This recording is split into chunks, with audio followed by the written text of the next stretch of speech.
ดียวกันทั้งหมดเลยพิธีกรจะประกาศคำถาม2 เทือเป็นภาษาลาวและเป็นภาษามงเนาะให้น้องตั้งใจฟังให้ดีซึ่งคำถามของน้องคือ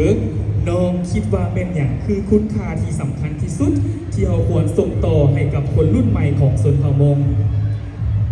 ก็สาลิจายอให้เจ้าหาเตียนเจี้ยนชื่อจังจังชอบเปล่าไว้ยังก็อยู่ซามุเราจอนึงเผาต่อการเติบเป๊ะให้นั่งมองขอเชิญเข้าใจสำหรับคำถามน้องเองเกิดมาเป็นผู้สาวมงคนหนึ่งบทเรียนที่สอนให้น้องเติบใหญ่มาในชีวิตก็คือจงเป็นผู้หญิงที่เข้มแข็งอ่อนแอเพราะฉะนั้นแล้วน้องเชื่อว่าสิ่งนี้เฮ็ดให้น้องกลายเป็นน้องและตัวน้องในทุกๆมื้อนี้ในความคิดของน้องแล้วคุณค่าที่สำคัญที่สุดที่เราควรส่งต่อให้กับวัยรุ่นหรือว่าคนใหม่ของชนเผ่ามงนั่นก็คือการศึกษาเพราะว่าการศึกษาแม้มีความสำคัญและเฮ็ดให้เรามีความรู้ความสามารถในอนาคตอีกทั้งเฮ็ดให้คนเราทุกรุ่นคนของเขามีความเข้าใจกันให้อภัยและยอมรับซึ่งกันและกันและน้องเชื่อว่าสิ่งนี้จะเป็นคุณค่าเฮ็ดให้คนรุ่นหลังได้เรียนรู้ถึงมากผลการศึกษาของเขาในปัจจุบันนี้ให้ได้เรียนรู้ถึงการศึกษาของชนเผ่ามงเขาประวัติความเป็นมาวัฒนธรรมและการนุ่งถือรวมไปถึงภาษามงของเขาที่จะบ่มีวันเลือนลางหรือว่าจากเผ่ามงของเขาไปและน้องภูมิใจหลายที่ได้เกิดมาเป็นสาวมงคนหนึ่งที่มีความใฝ่ฝันมีความฝันและน้องเชื่อว่าน้องเองสามารถเป็นตัวแทนและเป็นผู้ที่สามารถมีความสำคัญในการส่งต่อสิ่งสำคัญให้กับวัยรุ่นหลังของเขาว่าเจ้าเดินรอดูน้องกูย่อยตุ้นใจมองว่ากูย่อรอกูน้อยต้องให้เตียที่อยากว่ากูกางเตาเนื้อยอจะเกยยุ่งมอลูเชียตาเขาเจ้าเชียเดียวอย่ายุ่งชาหอยยุ่งดิ่งย่อลินดากูจึงต้องให้เตียอย่านอนนึกว่าจะกูอยากกูตัวเข่งเดินแต่ชิน้องย่อของกูจะเกซาเลยกูซาให้เตียอย่าว่าจังยันชับเราว่าเบยชูเตาซาเดเบยจ่อให้นึ่งห้องไปย่อจ่อต้นวางห้องมาอย่าเลยย้อนรอแต่รอน้อยยอจะเกกันเดินvì hai tia cho kể cả tao non nếu như tao ở trường kinh nếu như tao bé mua nó là lý chữ gì mua bằng sử tao bé lúc này đâu nhà bé xua khó trường kinh cho kể cả tao non nếu tao bé hải mong lấy cho bé trồng mong sẽ đời mua cho kể xí ba xí nu xí cả xía thia mua cho kể khó bé hải mong có lúc này trồng mong nhà bé xua khó trường kinh là nếu tao bé mua bằng sử tao bé cho hải năng còn nhớ lo còn lỡ cờ tao hay để bé tao chỉ đã chi tao lỡ chi hai bé trồng cho bé lúc là để chú ý bé tên cá đi kể trai thì bé chọn tao mong ở giờ chỉ lo muốn là bé hãy nâng mong. Thank you for that question.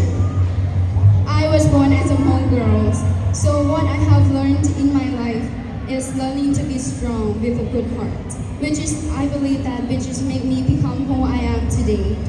especially. I want to here's my voice and relevant to every one of us here that if I can do it as being here as Miss Hmong Lao 2025, you also can do it as well. In my perspective, I truly believe that the most valuable thing that we need to transfer to our Hmong next generation is education. Because education is the most important thing that we need in life. It's make our life to be better. We study not only to improve ourselves, but to improve our Hmong community. I believe that education can make our Hmong community to understand, to respect and accept each other. And lastly, I was born as a Hmong girl, so I want to be the role models for all of us here. Thank you. ว่าเจ้าขอบใจขอเสียงตบมือหน่อยครับหมายเลข F10ลำดับถัดไปขอเชิญน้องหมายเลข F07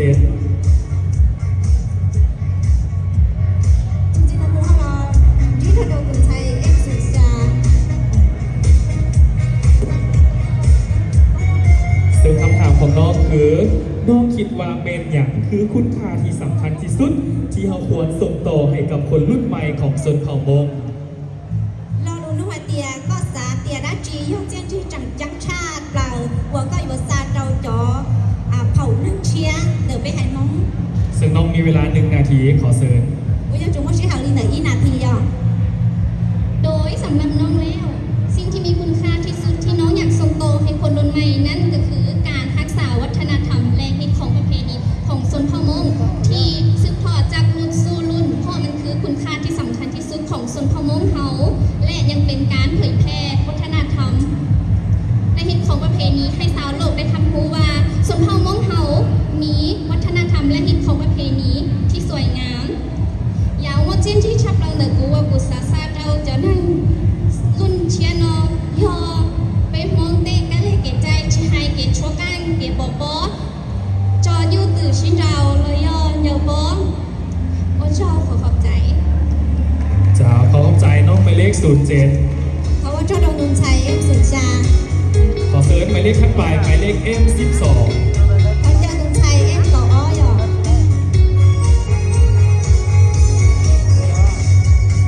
เจ้าซึ่งคำถามก็เป็นคำถามเช่นเดียวกันนั่นก็คือ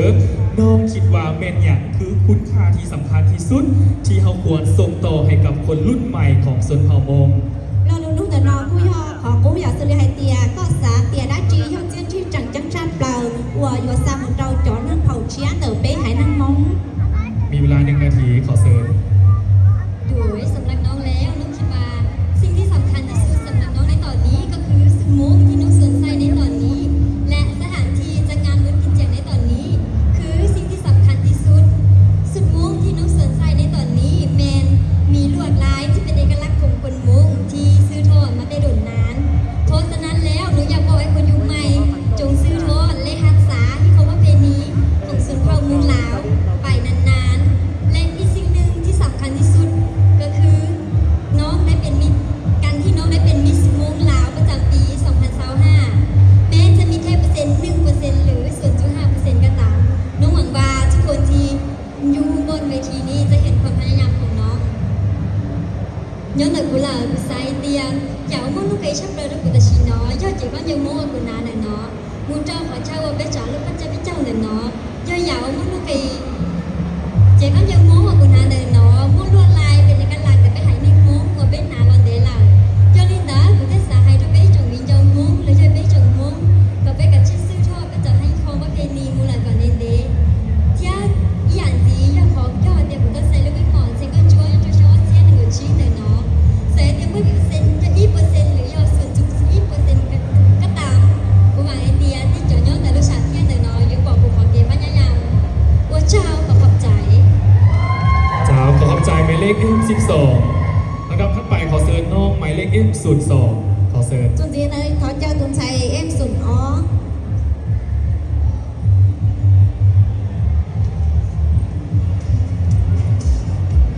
คำถามของน้องคือน้องคิดว่าเมนอย่างคือคุณค่าที่สำคัญที่สุดที่เราควรส่งต่อให้กับคนรุ่นใหม่ของชนเผ่ามง เราลุ้นลูกให้เตียก็สาเตียได้จีย่อเจียนที่จังจังชาวัวย่อก็ยัวซาของเราจอนั่งเผาเชียเต๋อเป้หายมอง โดยข้อเข้าใจสำหรับตัวน้องแล้วน้องคิดว่าการรักษาวัฒนธรรมฮิปของประเพณีของชนเผ่ามงซ่อนให้คนรุ่นใหม่ได้เข้าใจว่าส่วนพิธีการกิจการต่างๆ งานบุญจินเจียงโนเบเจ้าการแต่งกายด้วยสุประจำวงเป็นสิ่งที่สำคัญหลายที่เราจะควรเก็บรักษาไว้คนชนเผ่ามงสืบต่อไป ย้อนตะกูลากุซาเตียเจ้าเก็บโมนงกียุเกเขาเป็นมองกะลิเกใจเกเจ้านอจะวนแต่เป๊ะให้นังมองเกชีกงเตชีลูชีป้าเทียเกนอเชียเป๊ะเจ้าแต่เป๊ะให้มองนาเป๊ะให้มองจอขยาเทียเกเขาเป็นมองเตกะลิเกใจสิริโยชัวจ้าชัวยาชัวตึเทียชัวเกาเทียเกเทียบอเทียแตงจอโยชีดาวว่าเป๊ะอยู่เตาขาวจูเป๊ะให้นึกมองมูลยาเป๊ะชัวแต่ว่าชาวเขาเข้าใจ ขอขอบใจน้องหมายเลข M02 ถัดไปขอเชิญหมายเลข M13 ขอเชิญ จนจีแต่น้องผู้ย่อเขาเจ้าดงชัยเอ็มเก่าเป้ และคำถามคือน้องคิดว่าเป็นอย่างคือคุณค่าที่สำคัญที่สุดที่เราควรส่งต่อให้กับคนรุ่นใหม่ของชนเผ่ามง เราลูนูให้เตียก็สาเตียได้จีเขาเจียนที่จังจังชาวัวก็อยู่ซาเจ้าจ๋อนั่งเผาเชียเต๋อเป้หายนั่งมอง โดยสำหรับตัวน้องแล้วแมนคุณค่าของแม่หญิงส่วนของมง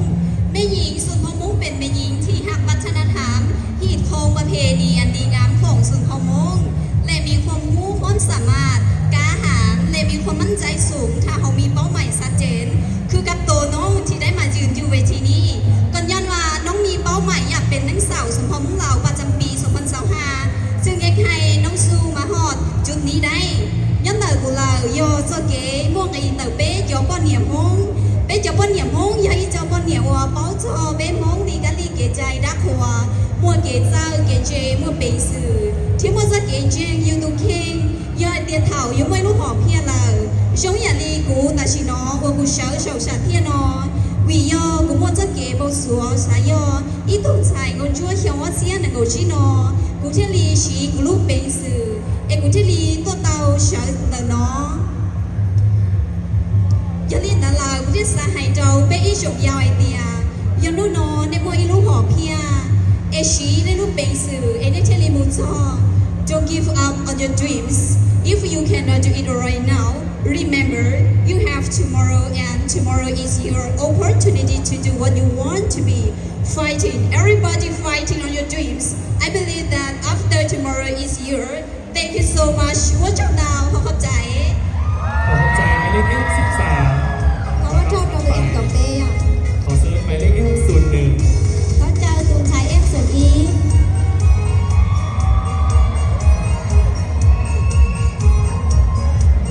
คำถามคือ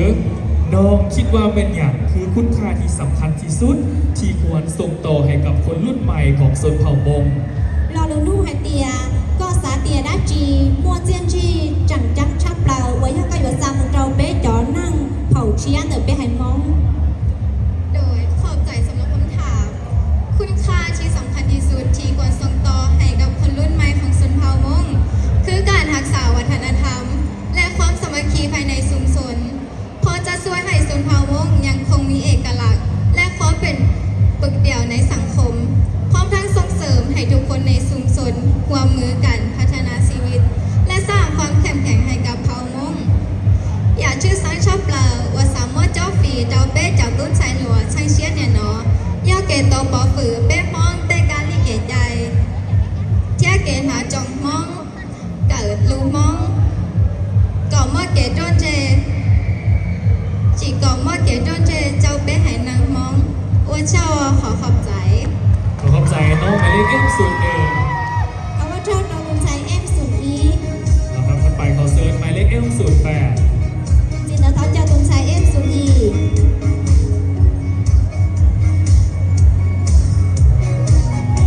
คำถามมีอยู่ว่าน้องคิดว่าแม่นอย่างคือคุณค่าที่สำคัญที่สุดที่เราควรส่งต่อให้กับคนรุ่นใหม่ของชนเผ่ามง เราลูนูให้เตียก็สาเตียได้จีมัวเจียนจีจังจังชาว่าก็อยู่ซามุเราจ๋อนั่งเชียเต๋อเป้หายนั่งมอง โดยสำหรับนกแล้วนกคิดว่าเขาความภาษาหีบของประเพณีของชนเผ่ามงและเรียนรู้วัฒนธรรมอันดีงามของชนเผ่ามงเป็นผู้นำที่ดีและมีความฮักแพงซึ่งกันและกันเดกุลากุสไฮเตียอย่าว่าจังใจที่ว่านักเตะชับลายยอเกเก่าเบลีแกลีเกใจโอยอไฮหลงมองลอยอเบจงโชมองเชียอยู่จุ้ยทุกย่อโอมอลุเชียเดลูเตาโซไลโซตูโอเช่าขอบใจ ขอขอบใจน้องหมายเลข F08 เขาว่าชอบเราตูนชายเอฟส่วนอี ลำดับถัดไปขอเชิญน้องหมายเลข F14 จริงๆแล้วน้องมูชาตูนชายเอฟกับเรา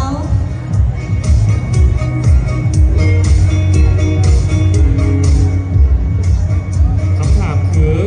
น้องคิดว่าเป็นอย่างคือคุณค่าที่สำคัญที่สุดที่เราควรส่งต่อให้กับคนรุ่นใหม่ของชนเผ่ามง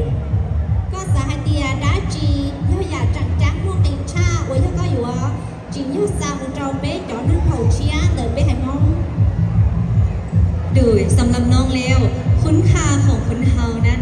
ทุกๆคนล้วนแต่มีคุณค่าในตัวที่แตกต่างกัน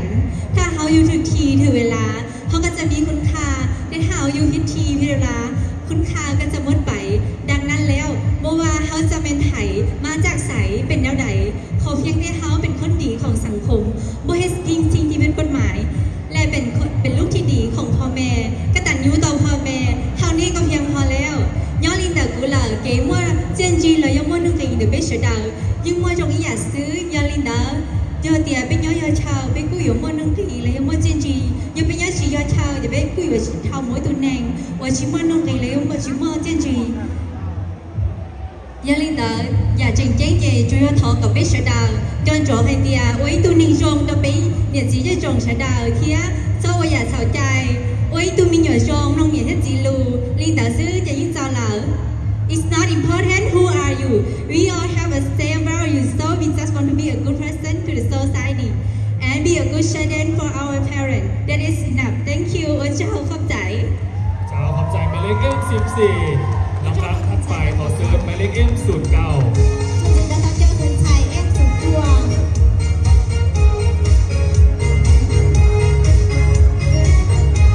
และคำถามมีอยู่ว่าน้องคิดว่าแม่นอย่างคือคุณค่าที่สำคัญที่สุดที่เราควรส่งต่อให้กับคนรุ่นใหม่ของชนเผ่ามง Có xã hai tia đá trì, và do chẳng trắng chắp lầu, và có vừa xa một trâu bé chọn hương phầu chia, từ bé hải mong. โดยสำหรับน้องแล้ว สิ่งที่มีคุณค่าที่สุดที่เราควรส่งต่อให้แก่รุ่นน้องของเราคือ การศึกษาทำเรียนหนังสือเรียนเป่าแคนมงลำมงห้องเพลง ศึกษาเกี่ยวกับวัฒนธรรมของชนเผ่ามงและสืบต่อรักษาประเพณีของชนเผ่ามงให้อยู่แบบนี้ยานยืนยาวเป็นไปย้อนหนักกูเกซ้ายโอยอเก๋มัวเจนชิชับเลยยอเก๋เกิดดาวเทียเก๋เกิดชกเองไทยคือเชียตัวเจ้าเก๋หุงเก่าเทียหยวนตัวเจ้าเก๋เกิดไปมองลาหลีเก๋ใจวายอไปมองจอวายอไปมองจอลาหลีเก๋ใจว่าเจ้าขอบใจ เจ้าขอบใจน้องหมายเลข M09 และขอเซิร์ชน้องหมายเลข M06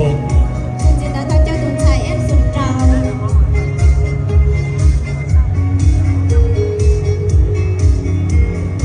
และคำถามก็คือน้องคิดว่าแม่นอย่างคือคุณค่าที่สำคัญที่สุดที่เราควรส่งต่อให้กับคนรุ่นใหม่ของชนเผ่ามง Có xã hai tia đá trì, do chiên chi chẳng trắng cha, và do có vừa xa một trâu phầu nâng chia, từ bé hải nâng mong. โดยเข้าใจสำหรับคำถาม